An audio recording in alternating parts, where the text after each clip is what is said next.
Okay, so the recording got stopped because the battery died. So it's letting me pick up where I left off, which is a good deal.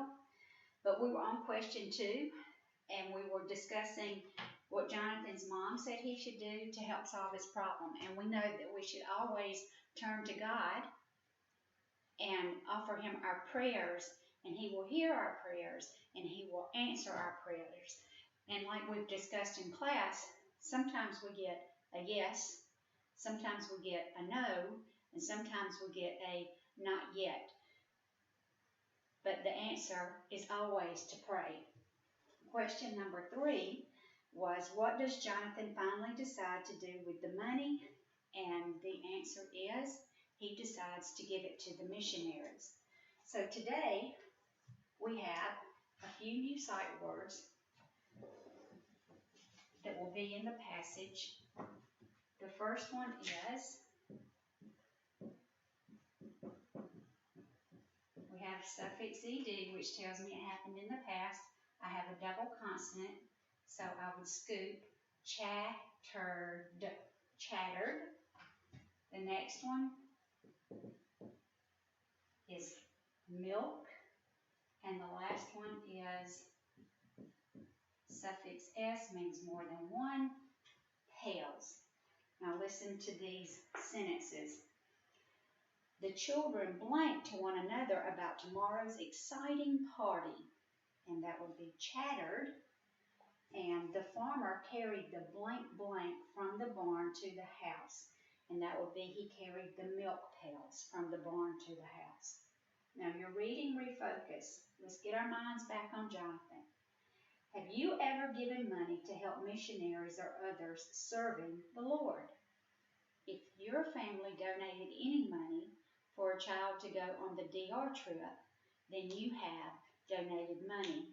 If you did the Samaritan purse boxes, in a way you donated to missionaries because someone is responsible for taking those boxes and delivering them to all the children. In the story, Jonathan's treasure, Jonathan was given some money. In the last part of the story, he made a decision about how to use his money.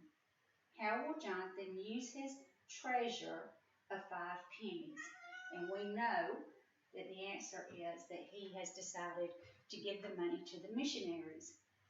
Why was this a hard decision for Jonathan? And we've kind of already discussed that in this video. He knew what he ought to do with the money, but that doesn't mean that that was what he wanted to do with the money. He wanted to buy candy. He wanted something for himself, and we all have felt that same way, but he knew in his heart that he should give that money to the missionaries.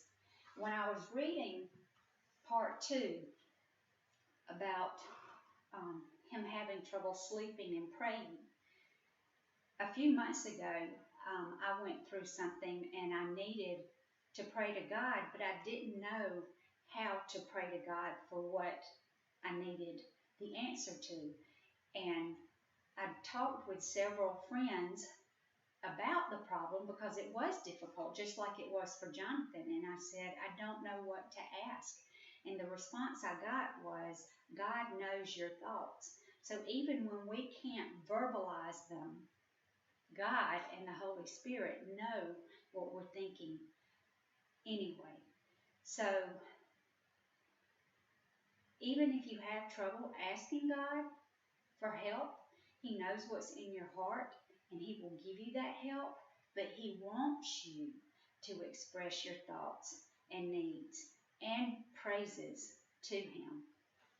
So just keep that in mind, that even when we have trouble finding the words, God knows our heart, and the Holy Spirit intercedes for us and gives our words to God.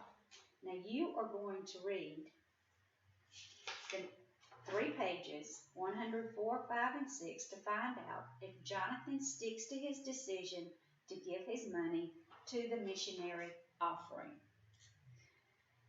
And I think it's especially sweet how this part of the story ends, because we can feel his emotions at the end. Your job is to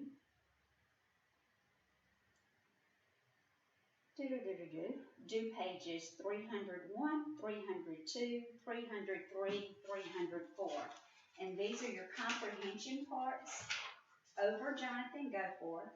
It's also your phonics part. And these pages will be for grade, so take your time.